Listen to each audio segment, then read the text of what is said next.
Bonjour, cette fois-ci, on va voir l'activité base de données. Donc, belle activité qui peut servir à de très nombreuses possibilités, de très nombreux scénarios pédagogiques, au sens où vous pouvez en faire des fiches de lecture, vous pouvez en faire des fiches de tableau de bord pour un stage, pour, comme je l'ai dit, comme des lectures, comme des évaluations, etc. Bref, vous pouvez aller vraiment dans toutes sortes de sens lorsqu'il s'agit d'une activité où vous voulez que les étudiantes et étudiants remplissent eux-mêmes les fiches. De l'autre côté, ça pourrait devenir aussi une banque de données où vous-même vous bâtissez les fiches et par la suite, les étudiants peuvent se servir de cette activité comme une base de données au sens de ressources et non plus comme activité pédagogique, mais bien comme ressource. Ça pourrait être également une banque de stage. C'est utilisé dans certains cas comme une banque de stage justement où soit le prof coordonnateur de stage ou les milieux de stage eux-mêmes vont donc remplir des fiches pour bâtir la base de données et par la suite, les étudiantes et étudiants sont capables d'aller chercher à travers tout ça pour dire, OK, bon, j'avais entre autres, mettons, dans ma fiche, la question travail de jour, de soir, de nuit. J'avais aussi dans ma fiche région administrative de stage, etc. Puis là, ça pourrait continuer encore et encore longtemps là, avec différents types, idéalement avec des choix multiples. Donc, de cette manière-là, ben là, l'étudiante est capable de revenir dans l'outil de recherche de la base de données et là de dire, ben super, moi je vais faire une recherche avec l'outil de recherche de la base de données. Donc, je vais faire une recherche pour dire, moi je me cherche un stage 2 jours dans la région de la Montérégie ou 2 soirs dans la région de Montérégie, ou le type de clientèle desservie. Donc, est-ce que je veux en toxicologie, est-ce que je veux en violence aux enfants, est-ce que je veux en violence aux femmes, en violence à caractère sexuel, etc. Quel type de clientèle avec lequel je voudrais travailler pour mon stage. Je peux faire une recherche ciblée de cette manière-là. Donc, ce sont des petits exemples comme ça. C'était l'introduction de la base de données. Deuxième introduction très rapide, c'est un des 2 modules les plus complexes à bâtir. Le plus complexe étant généralement l'atelier, la base de données, c'est généralement le deuxième. Donc voilà, maintenant que j'ai fait le podium des plus complexes, je vous le présente. Donc on ajoute la base de données, c'est parti. Par la suite, on vient donc évidemment, comme d'habitude, l'intituler. Comme d'habitude, on peut intégrer également une description textuelle ou en pièce jointe, en vidéo, etc., comme bon vous semble. Vous pourriez faire une petite vidéo tutoriel pour présenter la base de données, l'objectif pédagogique de tout ça et comment l'utiliser à bon escient. Donc, c'est une possibilité également. Les fiches. Donc, est-ce qu'on souhaite que l'approbation soit requise pour la publication des fiches, oui ou non? Sachez que effectivement, on peut rendre public les fiches pour l'ensemble du groupe. On peut décider que seul l'étudiant aura accès à ses propres fiches. Donc voilà. Donc approbation requise, oui ou non. Permettre la modification des fiches une fois approuvées. Donc évidemment, si on dit oui, on a accès à ça. Si on dit non, ben, elles sont déjà publiées, donc non. Autoriser les commentaires. Est-ce qu'on autorise les commentaires sur les fiches? Est-ce qu'on veut imposer un nombre de fiches minimales avant la consultation? Donc là, on pourrait dire, ben écoute, je ne veux pas de toute manière qu'il y ait accès. Donc, ils n'ont jamais accès. Mais nombre maximal de fiches, ben dans ce cas-là, on pourrait dire, non, écoute, tu vas m'en remettre 10. Le truc le plus simple pour empêcher que les autres consultent les fiches de Gepetto Tremblay, ben ce sera entre autres de dire, ben écoute, tu vas me... 50 fiches avant la consultation, ça pourrait être 11, mais nombre maximal de fiches, 10, ça amène un conflit, ce qui fait que il n'y aura jamais droit à la consultation. Donc, Gepetto va avoir accès évidemment à ses propres fiches, mais Artemis n'aura jamais accès aux fiches de Gepetto. Rassurez-vous, j'ai donné des noms à mes enfants qui ont plus respectable que Gepetto et Artemis. Disponible, donc c'est la disponibilité tout simplement de l'activité.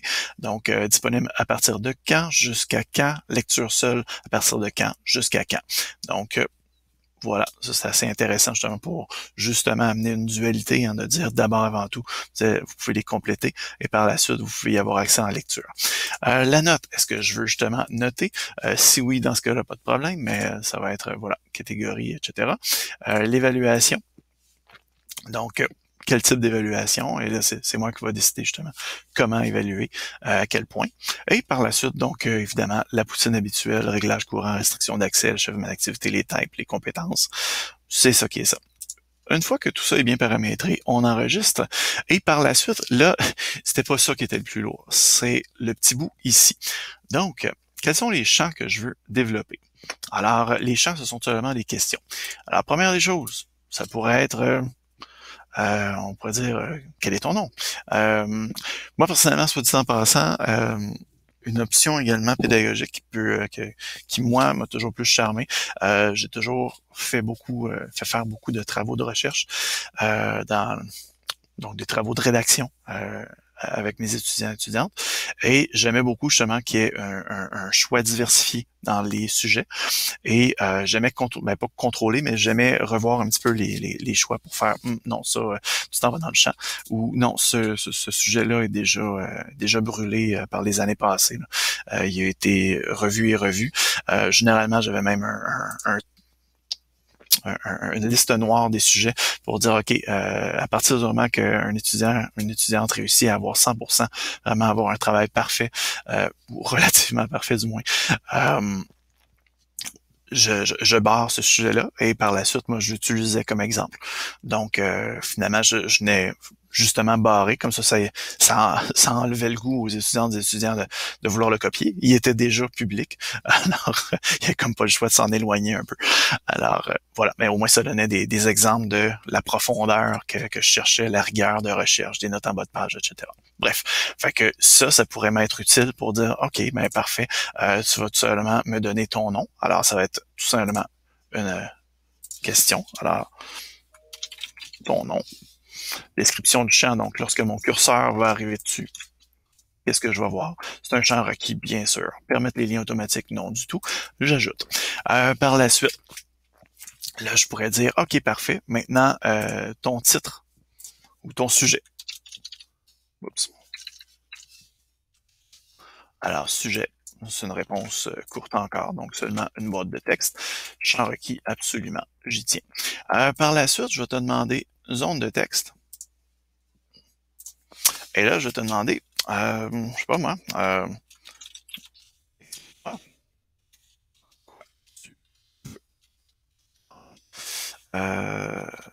résume ce que tu verras. OK, je viens coller. C'est réglé. Et c'est un champ requis, bien sûr. Je peux élargir, je peux allonger la boîte de texte. Taille maximale en octets. Donc, voilà, je peux décider aussi de ça. Et par la suite, j'ajoute. De cette manière-là, là, j'aurais vraiment une fiche dans mon cas. Pour mon exemple concret, je pourrais dire à mes étudiants, vous allez remplir les fiches, premier arrivé, premier servi, il n'y aura aucun titre, aucun sujet qui se répétera. Alors, ça pourrait être, par exemple, le mariage en je sais pas moi, si quelqu'un me dit le mariage au Moyen Âge, ben là je vais dire c'est un petit peu trop vague, j'aimerais ça que tu précises davantage. De cette manière-là, ben quelqu'un pourra peut-être dire le mariage dans tel royaume au Moyen Âge ou dans telle période au Moyen Âge ou sous tel empire au Moyen Âge versus le mariage au Moyen Âge sous tel autre empire, par exemple. La gestion du mariage en Empire carolingien, donc sous Charlemagne, comment gérions-nous le mariage versus le changement de Louis le Pieux par la suite dans la gestion du mariage. Exemple rapide. Donc, là, ça me permettrait vraiment de bien gérer les choix et de cette manière-là aussi, ça viendrait structurer davantage aussi les étudiants et étudiants de sorte que eux autres, ça les forcerait à réfléchir dès le départ à leur titre, à leur sujet et également leur plan de match, de quoi ou vers quoi ils veulent tendre. Et évidemment, ça vient aussi les barrer un peu dans un scénario. Si c'était autre chose, ben là, je pourrais continuer aussi d'autres manières. Des boutons de radio. Boutons radio, en fait, c'est seulement des petits ronds et on coche l'un de ces petits ronds.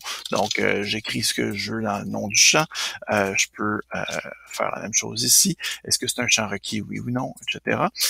Et là, ça pourrait continuer encore et encore. Donc, case à cocher. La case à cocher, par contre, on peut cocher plus qu'une case. Donc, ça pourrait être ça. Genre, oui ou non, etc. Puis là, on peut continuer encore longtemps. Ça peut être un dépôt de fichier. Donc, remets-moi tout simplement une photo de ton travail. Oups. Voilà. Alors, remets-moi une photo de ton travail lorsque c'est terminé et autres. Donc, voilà qui est ça. Et lorsqu'on est prêt, ensuite de ça, on va tout simplement dans les modèles. Je dis tout simplement, là, mais ça, très, très important, on ne les change pas. Alors, ce qui est super important, soit dit en passant, en premier, c'est de réfléchir à l'ordre de vos questions. Parce que vous ne pourrez, en fait, vous allez pouvoir les supprimer, mais vous ne pourrez pas déplacer vos questions, les changer d'ordre. Même si on peut le faire dans les modèles, par expérience, je peux vous dire que la moitié ou le 2 tiers du temps, ça marche pas bien. C'est là qu'on commence à avoir des problèmes, puis des problèmes d'affichage, puis ça vient tout croche, puis ça marche pas bien, puis finalement on se tanne, on est frustré, on efface tout, on recommence, on n'est pas content. Alors à la place, on enregistre nos modèles une fois que c'est bien terminé. Donc le modèle de liste nous plaît, super, merci, bonsoir. On enregistre le modèle de liste, le modèle de recherche avancée, on enregistre. Une fois que tout ça est fait, là, ben c'est super. On va ensuite pouvoir utiliser le tout. Et là, vous allez voir, une fois qu'on a fait la petite tournée, quoique les derniers sont pas essentiels, ce sont les premiers qui sont importants. Mais une fois que tout ça est fait, donc on est capable, évidemment, on n'a rien à afficher, mais on affiche une fiche, excusez, on affiche la recherche. Donc là, on est capable de répondre à la fiche. On choisit évidemment l'élément. Là, on n'avait pas mis d'élément, donc voilà qui est ça. Ensuite, on choisit des tags, etc. On choisit également le prénom, le nom et autres. Donc voilà.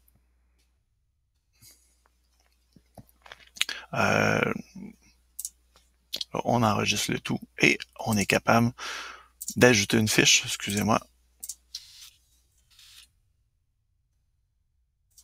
Et on est capable vraiment de jouer avec tout ça. Donc voilà. Et une fois que tout ça est bien réglé, ben on est capable après ça d'aller chercher, faire une recherche à travers tous nos différents éléments de recherche, disons. Donc, évidemment, on avait ça. Là, malheureusement, j'ai pas pris le temps de faire des choix multiples, donc vous ne le verrez pas.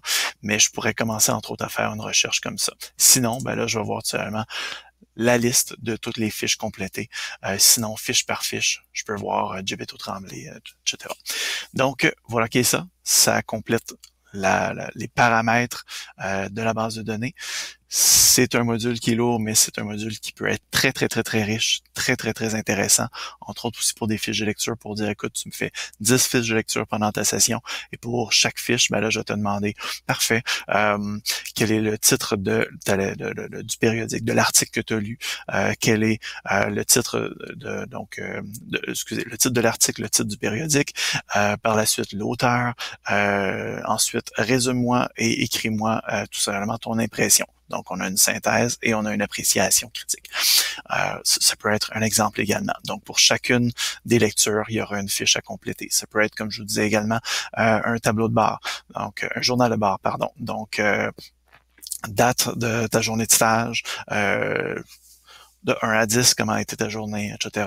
Quels sont les apprentissages, qu'est-ce que tu as appris, qu'est-ce qui a pas bien été, c'est quelque chose que tu as détesté, etc.